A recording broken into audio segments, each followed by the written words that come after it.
ಇದೆಯಲ್ಲ, ಇದು ನೈತಿಕತೆಯ ಪ್ರಶ್ನೆ. ಸರ್, ಒಂದು ಮಾತನ್ನ ಸ್ಪಷ್ಟವಾಗಿ ಹೇಳ್ತಾ ಇದ್ದೀನಿ. ಕಾನೂನು ಮುಂದೆ ದೇಶದಲ್ಲಿ ಯಾರು ಕೂಡ ದೊಡ್ಡವರಲ್ಲ. ಅದು ಸಾಮಾನ್ಯ ಮನುಷ್ಯ ಆಗಿರ್ಬೋದು, MP ಆಗಿರ್ಬೋದು, MLA ಆಗಿರ್ಬೋದು, ಪ್ರಧಾನಿಗಳಾಗಿರ್ಬೋದು. ಕಾನೂನು ಚೌಕಟ್ಟಲ್ಲಿ ಯಾವುದೇ ವ್ಯಕ್ತಿ ಪ್ರೂವ್ ಆದಂತ ಸಂದರ್ಭದಲ್ಲಿ ಅವರು ಅಪರಾಧಿ ಆಗ್ತಾರೆ.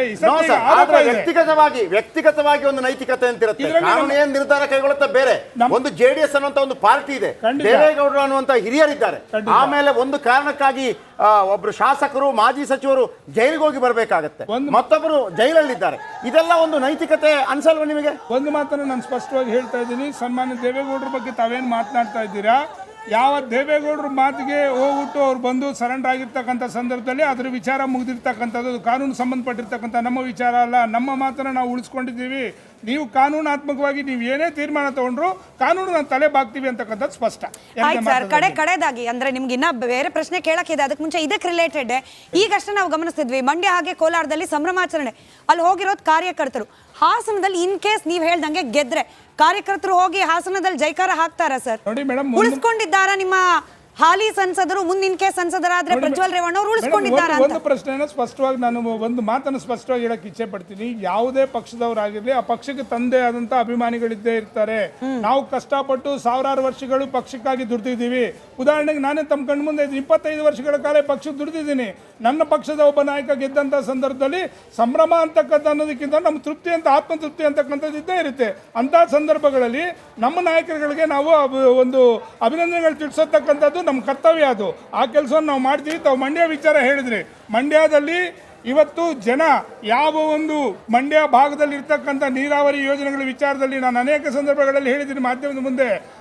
ಮಂಡ್ಯ ಜನ ಎಷ್ಟು ಸೂಕ್ಷ್ಮತೆ ಇದ್ದಾರೆ ಅಂತಂದರೆ, ಯಾವುದೇ ಕಾರಣಕ್ಕೂ ನಡೀತಾ ಇರ್ತಕ್ಕಂಥ ರಾಜಕಾರಣ ಬೇರೆ ಆಗಿರ್ತದೆ, ಅಲ್ಲಿರ್ತಕ್ಕಂಥ ಸಮಸ್ಯೆಗಳ ಬಗ್ಗೆ ಬೇರೆ ಇರ್ತದೆ.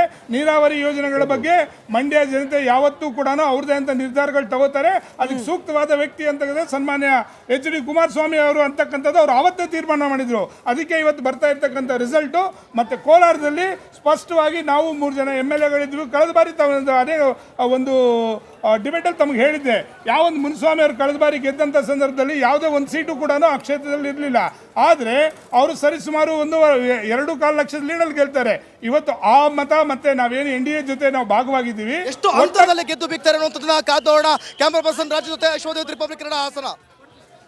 ಈಗ ಒಂದು ಪ್ರಶ್ನೆ ಕೇಳಬೇಕು. ಈಗ ಸ್ಮಿತಾ, ನಾನು ಮೃಣಾಲ್ ಹೆಬ್ಬಾಳ್ಕರ್ ಅವರಿಗೆ ಸೋಲು, ಜಗದೀಶ್ ಶೆಟ್ಟರ್ ಅವರಿಗೆ ಗೆಲುವು. ಬೆಳಗಾವಿ ಅಪ್ಡೇಟ್ ಇದು.